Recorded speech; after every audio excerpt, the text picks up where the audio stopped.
अस्सलामु अलैकुम नाज़रीन कराम, नई वीडियो में आपको खुश आमदीद कहते हैं। मैं वीडियो शुरू करने से पहले इस अजीम जज को, इस अजीम हीरो को ज़रूर सल्यूट करता हूँ।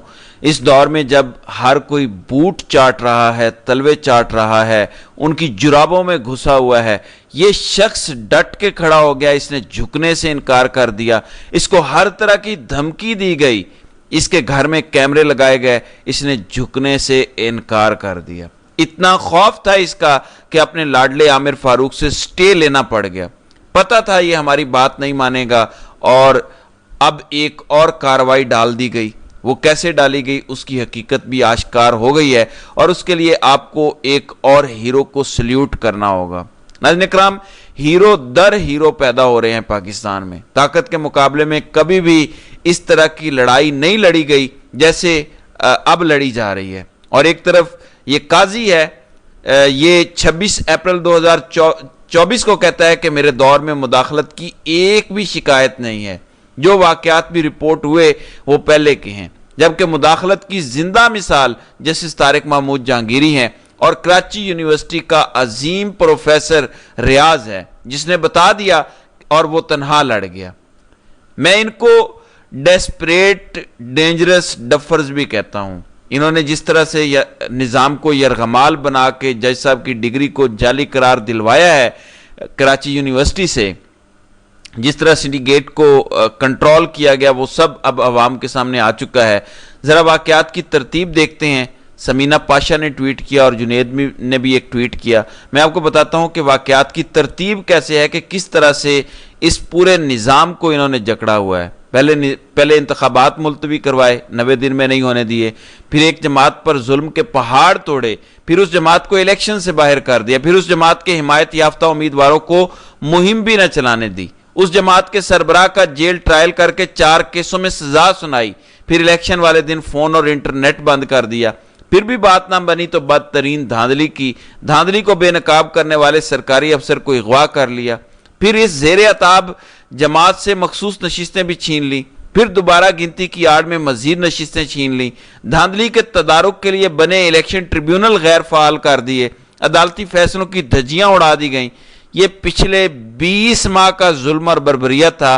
लेकिन इसके साथ समीना पाशा का ट्वीट है कि पहले उम्मीदवारों को डराया कि इलेक्शन न लड़ो, फिर आरओज को डराया कि रिजल्ट बदलो, फिर जजों को डराया कि बदले रिजल्ट पर फैसला ना दो, जज को डराने के लिए जाली डिग्री का केस बनाया, फिर असली डिग्री को जाली साबित करने के लिए प्रोफेसर्स को डराया।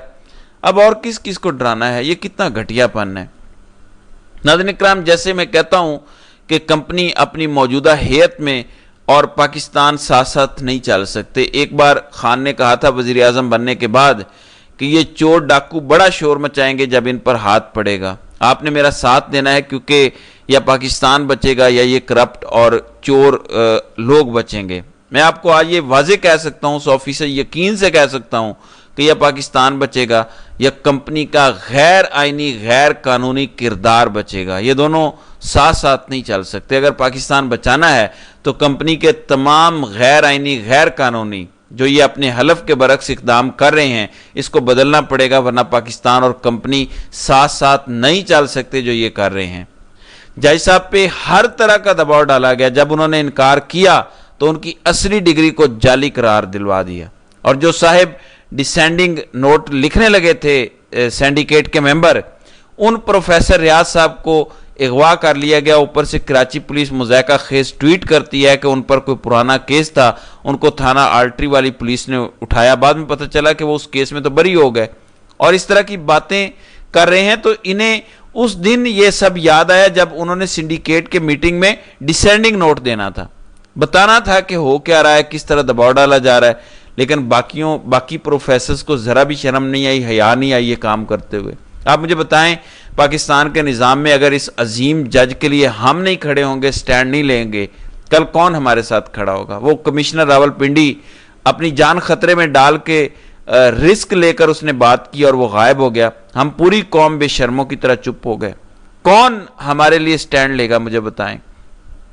कल को क्या कोई जुर्रत करेगा ہم نے ابھی تک مایوس کیا ہے کمشنر راولپنڈی کو مایوس کیا، ہم نے جسٹس طارق محمود جہانگیری کو مایوس کیا، ہم نے پروفیسر ریاض کو ابھی تک مایوس کیا ہے۔ سٹوڈنٹس میں بڑی طاقت ہوتی ہے۔ 90s میں ہم نے خود دیکھا ہے جس سڑک پر سٹوڈنٹس کھڑے ہو جاتے تھے وہاں پولیس بھی آنے سے ڈرتی تھی۔ کیا ہو گیا بچوں کو؟ اپنا حق کیوں نہیں مانگتے؟ فون، کمپیوٹر، ٹیبلٹس، بس یہ زندگی بن گئی ہے۔ عمران خان اسی قوم کو ٹھیک کر رہا تھا، اسے جیل میں ڈال دیا۔ پاکستان کی سیاست فوکس ہو رہی تھی، نوجوان نسل کی تربیت ہو رہی تھی کہ اپنے حقوق کے لیے کھڑا ہونا ہے۔ انہوں نے کہا کہ یہ بندہ بڑا خطرناک ہے، جیل میں ڈالو۔ وہ عوام کو کہہ کے گیا تھا کہ جب میں چلا جاؤں گا خاموشی سے گھر میں نہ بیٹھ جانا، کیونکہ اسے پتا تھا وہ اسی قوم میں پلا بڑا ہے، اس کو کہ ان کو اگر ریگولر موٹیویٹ نہ کرو تو یہ ٹھنڈے ہو کے بیٹھ جائیں گے۔ خان کے ساتھ کیا ہو رہا ہے وہ آپ اچھے سے جانتے ہیں۔ جو بادشاہوں کی زندگی گزارتا ہے اس کو کیسے جیل میں کھانا مل رہا ہے سبھی کو پتا ہے، جس طرح اس کا اٹھنا بیٹھنا سونا ہے۔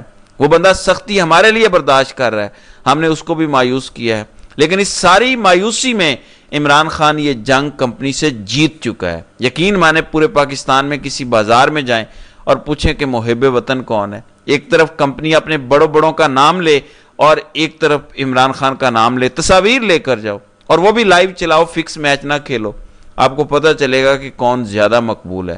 تو کمپنی نے بیانیے کی جنگ ہار دی ہے۔ پروفیسر کو اغوا کرنے کی کیوں ضرورت پڑ رہی ہے؟ جج صاحب کی ڈگری جعلی قرار دینے کی کیوں ضرورت پڑ رہی ہے؟ میں بتاتا ہوں۔ ان کا پورا 77 سال سے ایک ہی کھیل تھا، کسی جج کے پاس گئے اور کہہ دیا کہ نیشنل سیکیورٹی کا مسئلہ ہے، یہ کرنا پڑے گا۔ جج صاحب سمجھتے تھے کہ نیشنل سیکیورٹی کے لیے ایک خفیہ ایجنسی کا بندہ ہمارے پاس ہے اور میں پاکستان کے دفاع کے لیے کچھ کرتا ہوں، تو پھر فیصلہ اپنی مرضی کا آ جاتا تھا۔ شروع میں ایسے گیم ڈالی جاتی تھی، نیشنل سیکیورٹی اور حب الوطنی کا بیانیہ ان کے کنٹرول میں تھا، لیکن عمران خان نے ان کو الف ننگا کر کے چوکو چوراہوں میں کھڑا کر دیا ہے۔ پوری قوم جانتی ہے کہ کون محب وطن ہے، کون غدار ہے۔ آپ ذرا دیکھیں پاکستان میں یہ کہتے ہیں کہ عمران خان پلے بوائے ہے، جبکہ آکسفورڈ جا کے کہتے ہیں کہ کٹر مسلمان ہے، امریکہ جا کے کہتے ہیں کہ ریاست مدینہ بنا دے گا، پھر آپ جو کرنا چاہتے ہیں وہ نہیں ہو سکے گا۔ تو یہ ان لوگوں کا بیانیہ ہے، اور یہ بیانیہ شریفوں زرداریوں کا نہیں ہے، نہ ان میں اتنی عقل ہے۔ یہ جو ہمارے اسٹریٹجک تھنکر ہیں یہ ان کا بیانیہ ہے، لیکن اب ایک یونیورسٹی کا پروفیسر بھی ان کا بیانیہ نہیں مان رہا۔ دو نہیں ایک پاکستان، یہ عمران خان نے نعرہ لگایا تھا تو قوم کو اچھا لگا تھا، جبکہ یہ کہتے ہیں کہ نہیں ایک نہیں دو پاکستان، ایک کینٹ، ڈی ایچ ایز اور گولف والا، اور ایک تمہارا جس میں گٹر ابل رہے ہیں، سیلابوں میں گھر ڈوب رہے ہیں، ٹوٹی پھوٹی گلیاں ہیں، بجلی کی تاریں زمین پر پڑی ہیں، ٹرانسفارمر جلے ہوئے ہیں، بجلی کبھی آتی ہے کبھی نہیں آتی۔ تو ان کی ایک اپنی دنیا ہے۔ اس کے باوجود 8 فروری کے الیکشن میں کینٹ میں عمران خان نے کلین سویپ کیا اکراس دا کنٹری۔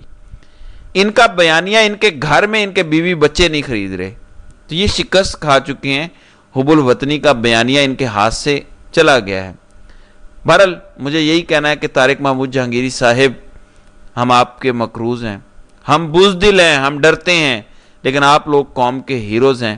آپ کو جتنا خراج تحسین پیش کیا جائے کم ہے۔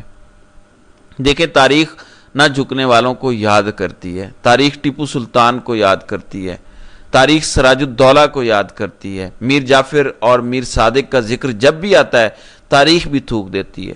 دیکھیں جب بھی اس ملک میں آئین بحال ہو، طلباء کو اس ملک میں آئین بحالی کے لیے موومنٹ شروع کرنی پڑے گی، اپنی فیسیں کم کرنے کے لیے شروع کریں، آئین کی بحالی کے لیے شروع کریں، یہ دو چیزیں کریں، یہ طلباء کا کام ہے۔